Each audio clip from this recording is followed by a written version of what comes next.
آج کا سبق بہت پیارا سبق ہونے والا ہے۔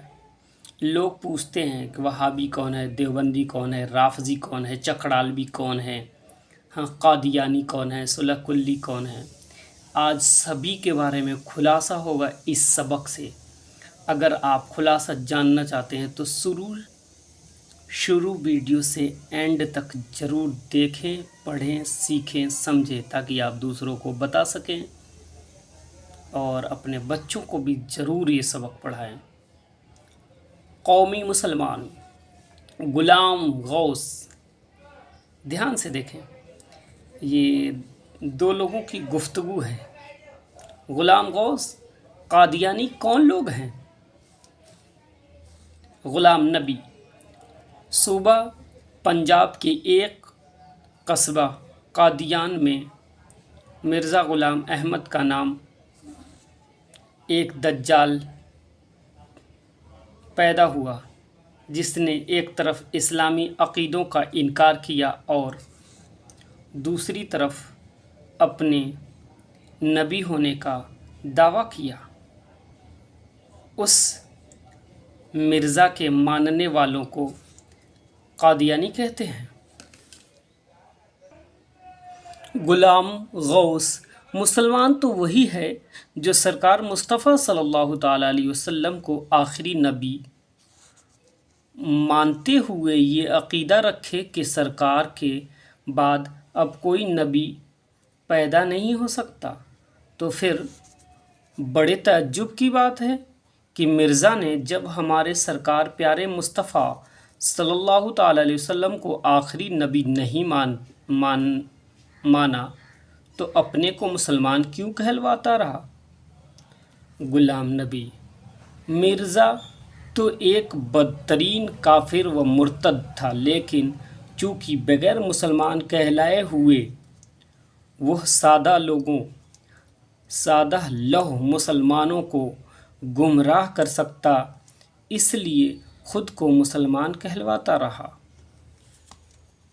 غلام غوث، رافضی کون فرقہ ہے؟ غلام نبی، یہ ایک پرانا فرقہ ہے جو سرکار مصطفیٰ صلی اللہ تعالیٰ علیہ وسلم کے صحابیوں کا شدید دشمن ہے۔ اس فرقہ کے لوگ حضور اقدس صلی اللہ تعالیٰ علیہ وسلم کا خلیفہ اور جانشین حضرت موسیٰ علی رضی اللہ تعالیٰ عنہ کو مانتے ہیں۔ باقی تین یار یعنی حضرت صدیق اکبر رضی اللہ تعالیٰ عنہ، حضرت فاروق اعظم رضی اللہ تعالیٰ عنہ اور حضرت عثمان غنی رضی اللہ تعالیٰ عنہ کو حضور اکرم صلی اللہ علیہ وسلم کا خلیفہ اور جانشین نہیں مانتے، بلکہ ان حضرات کی شان مقدس میں گالی اور تبرہ بکتے ہیں۔ غلام غوث، سرکار حیدر کرار مولا علی رضی اللہ تعالیٰ عنہ نے حضرت صدیق اکبر، حضرت فاروق اعظم اور حضرت عثمان غنی رضی اللہ تعالیٰ عنہ کو سرکار مصطفیٰ صلی اللہ تعالیٰ علیہ وسلم کا خلیفہ تسلیم کیا تھا یا نہیں؟ غلام نبی، بے شک سرکار حیدر کرار رضی اللہ تعالیٰ عنہ نے ان تینوں حضرات کو پیارے مصطفیٰ صلی اللہ تعالیٰ علیہ وسلم کا خلیفہ تسلیم کیا۔ ان تینوں خلفاء کے ہاتھوں پر بیعت فرمائی، ان حضرات کے پیچھے مقتدی بن کر نماز پڑھتے رہے۔ غلام غوث، تو پھر رافضی لوگ ان تینوں محترم صحابیوں کی خلافت کو تسلیم کیوں نہیں کرتے؟ غلام نبی، رافضی کہتے ہیں کہ سرکار حیدر کرار رضی اللہ تعالیٰ عنہ نے ڈر کی وجہ سے ان تینوں صحابیوں کی خلافت تسلیم کی تھی۔ غلام غوث، معاذ اللہ تعالیٰ کا شیر اور ڈر کر ناحق بات تسلیم کر لے، ایسا ہو نہیں سکتا۔ غلام نبی، بے شک ایسا نہیں ہو سکتا کہ اللہ تعالیٰ کا شیر ناحق بات تسلیم کر لے۔ وہ ہمیشہ وہی بات تسلیم کرے گا جو حق ہے۔ تو جب شیر خدا رضی اللہ تعالی عنہ نے حضرت صدیق اکبر، حضرت فاروق اعظم، حضرت عثمان غنی رضی اللہ تعالی عنہم کے ہاتھوں پر بیعت کی تو ثابت ہو گیا کہ ان تینوں حضرات کی خلافت قطعی طور پر حق ہے۔ ہاں، جو لوگ سرکار حیدر کرار رضی اللہ تعالی عنہ کو اللہ کا شریک نہیں سمجھتے، وہ تینوں خلفائے برحق کی خلافت بھی نہیں مانتے۔ غلام غوث: بعض لوگ جو اپنے آپ کو سنی بتاتے ہیں اور چاروں یاروں کو برحق مانتے ہیں، لیکن حضرت ابو سفیان رضی اللہ تعالی عنہ، حضرت امیر معاویہ رضی اللہ تعالی عنہ، حضرت عمر بن عاص رضی اللہ تعالی عنہ کی شان میں گستاخی اور بے ادبی کے الفاظ بولتے ہیں، یہ کون لوگ ہیں؟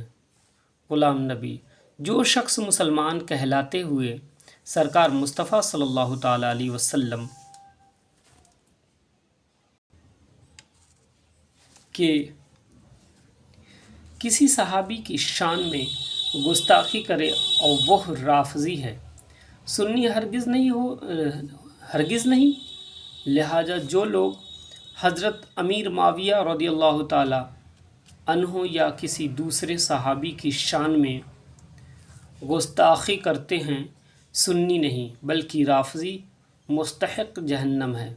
سرکار مصطفیٰ صلی اللہ تعالی علیہ وسلم کے ہر صحابی کی عزت کرنا سنی ہونے کے لیے لازم ہے۔